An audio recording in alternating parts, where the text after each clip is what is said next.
have barisan panel-panelis yang hebat. Let me introduce them.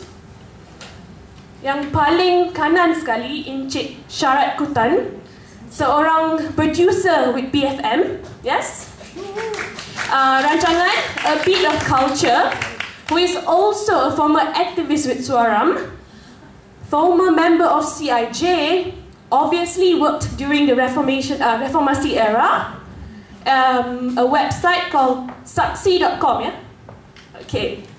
And we have Brother Hilman here, who is now well known as Hero Drama Tamil because of UKM4, and maybe he can elaborate a little bit on that later.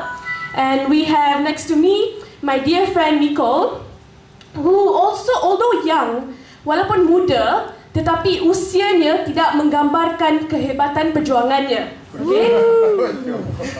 And kita akan dengar apakah yang beliau telah experience in his life. Alright?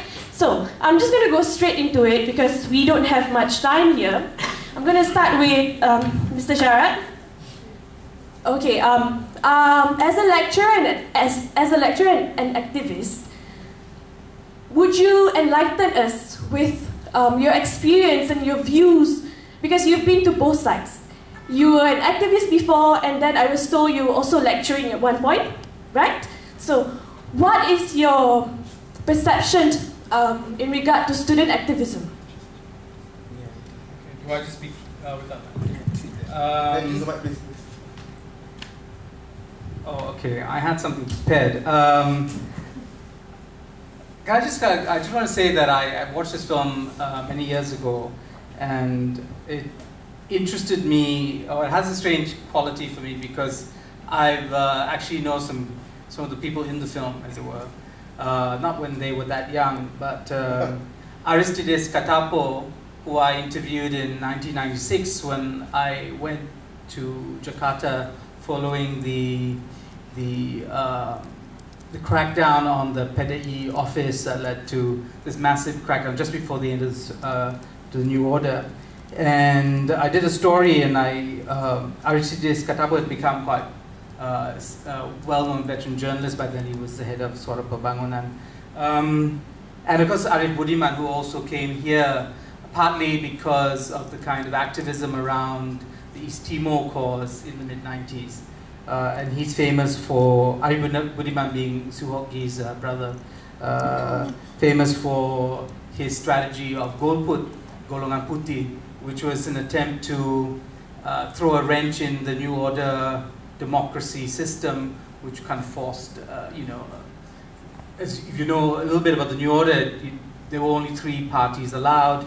They were amalgamations of existing parties, and people were forced to vote for one of the 3. And so Golongan Putih was a vote to abstain from.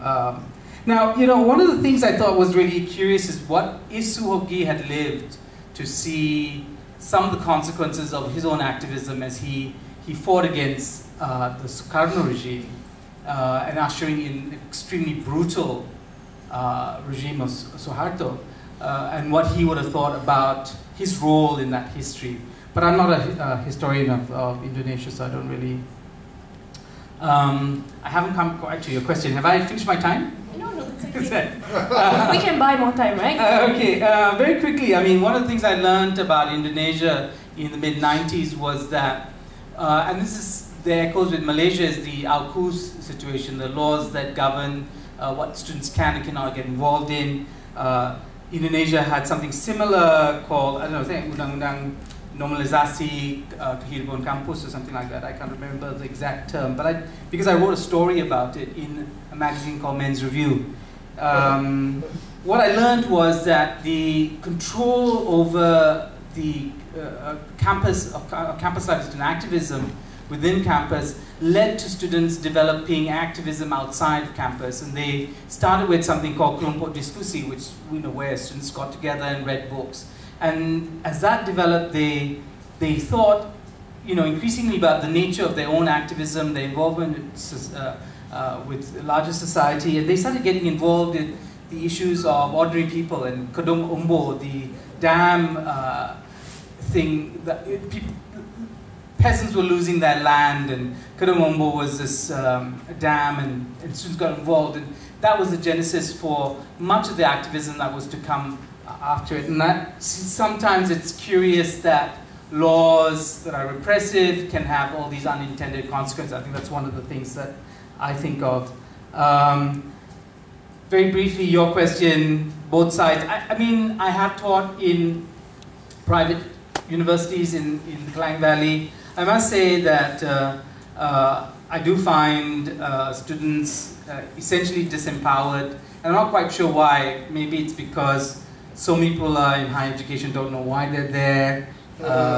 It's much more like a consumer-driven thing. You know, they're there to get the certificate. And so when I was at university, we didn't suffer from this what academics call the massification of higher education. Well, it started off, but when I was in Singapore, there was only one university, and if you either went abroad or you went to Singapore. And I think you felt, as a consequence, a different relationship to the education. It was also very cheap. So anyway, what will spark Malaysian student activism? I don't know. I mean, there are clearly issues that are gripping some students in this country. But I think at the end of the day, it's often a minority, a vocal minority, that become activists. And that's not a bad thing. I think in human society history, it's always been a minority leading the way. So. All right, thank you, Mr. Sharad. We'll have